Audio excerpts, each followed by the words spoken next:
I missed Diablo season launch because it was my birthday and I had a trip planned already. But I got back yesterday and hit level 50 in a single session. Now, this isn't your sweaty metagame peeling the skin off your fingers to do Icy Veins S-tier damage, nor is it the endgame top-tier booty basher, but instead, this is the build for the lazy man. The person who doesn't want to think incredibly hard, but still wants to nuke everything and never die when leveling. 1 to 50, this will give you that and more.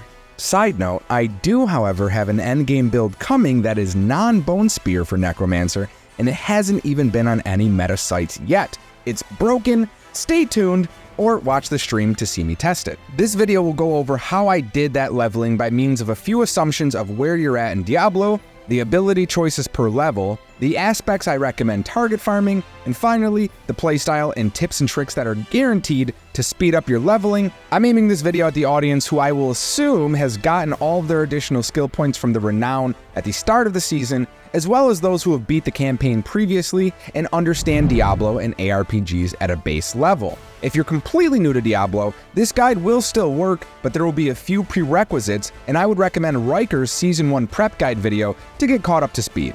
That said, let's talk abilities.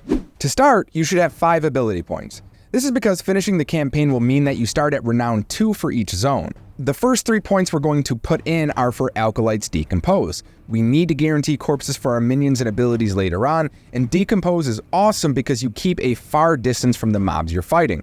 The next 10 straight points are in this next tier for core abilities, because let's face it, Bone Spear is the best leveling ability for Necromancers.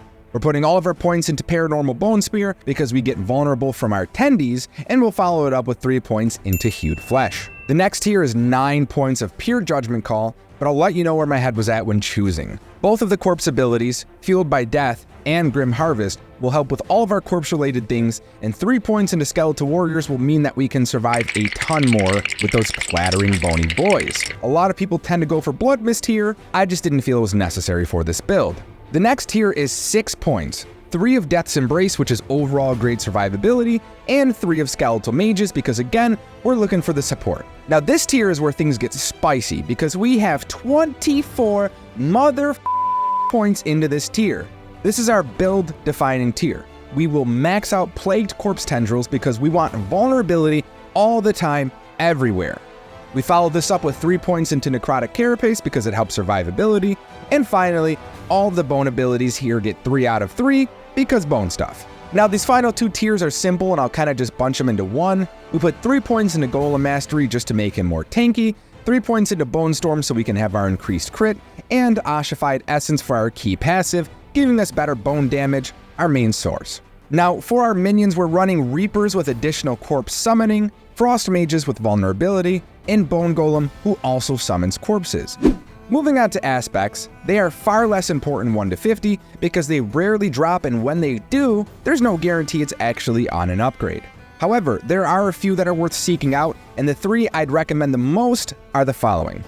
The first one's the most important of the 3, this is Splintering aspect. Now this can be found in the Gul'ran slums and the Dry Steppes, and essentially, it just makes Bone Spear better. This should be applied to a 2-hand weapon for maximum potency. Aspect of Grasping Veins can be found in Corrupted Grotto in Kyrgyzstan, and its effect on Corpse Tendrils is massive. Makes this build much more viable, and this will go on either gloves or a necklace. And the third target farmable ability is Requiem aspect, which is found in the Vault of the Forsaken in Skazglen. It will give us more maximum essence for further bone spears and help our Oshified Essence key passive. Now there are 2 more drops that are RNG, and I would recommend looking out for these because they will help you massively. The first one is the aspect of Serration, which increases our critical strike with bone abilities based on the amount of essence that we have, and that ties into Requiem aspect because it's going to give us more essence. And then aspect of Shielding Storm is the last one. This one just increases our survivability with Bone Storm, and since our Bone Storm affects not only us but our Golem, it makes it massive for the build. Now, before we move into playstyle and tips, there is one thing that will be necessary, but honestly it's not that hard to come across, but you will absolutely need the Orange Vicious Heart, which activates corpse abilities when walking by them. This is necessary for this build, but relatively easy to just get by following the story quest line. So the way my bar is set up for this playstyle is the following. we have Q and W for my minions. It doesn't really matter the order because we're not really pressing these buttons. They are relatively dead abilities here. My E and my R abilities are both my Bone Spear and my Bone Storm respectively.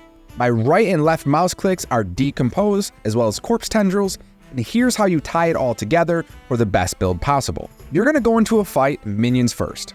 They're going to attack and generate corpses. Meanwhile, you're going to be a mile away decomposing the enemy you're targeting, which will make it take additional damage from both you and your minions.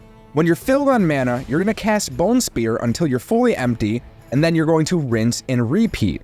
Meanwhile, while all of this is happening, your Malignant Heart will do two really cool things. One, it's going to summon your minions back for you. A lot of people don't know this because they're only focusing on Corpse Explosion as well as Corpse Tendrils, but this will keep your minions up for free, meaning you never have to resummon your minions. You will always have full minions, and I find that to be really, really helpful at all times.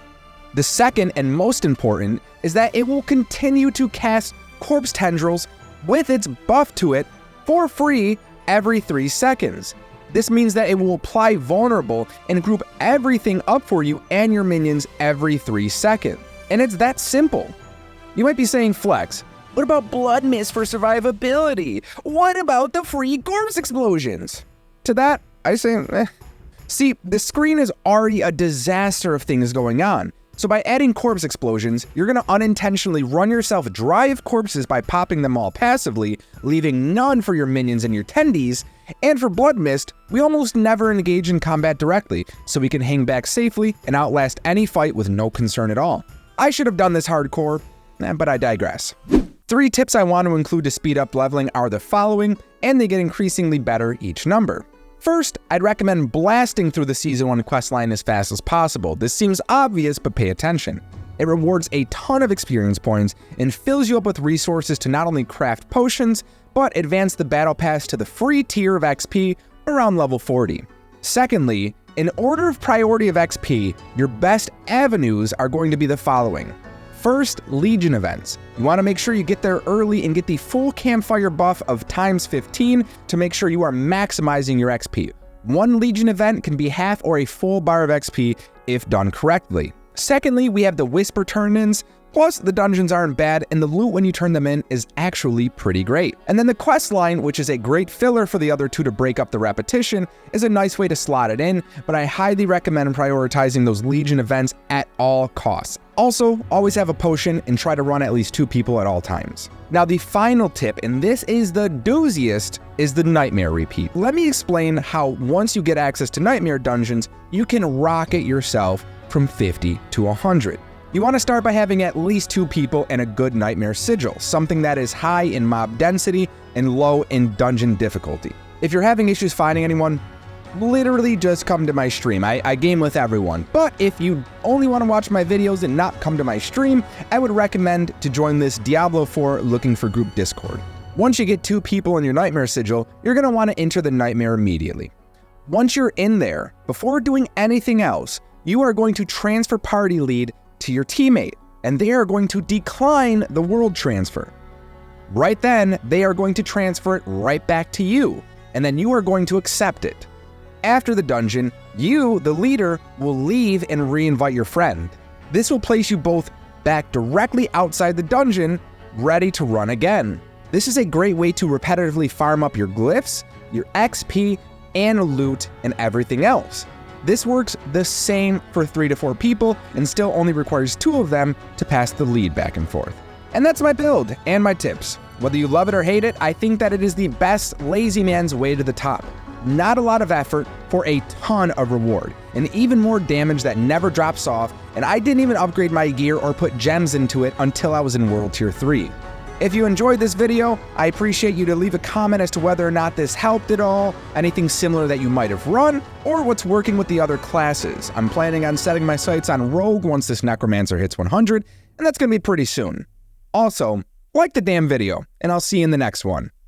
P.S. If you made it this far, I mentioned earlier that I had an endgame Necromancer build, so I would just picture what would happen if you had a Blood Artisan's Cuirass with Corpse Tendrils that spawn Blood Orbs and cooldown reduction on Blood Mist. You can put those pieces together or watch my video when it comes out.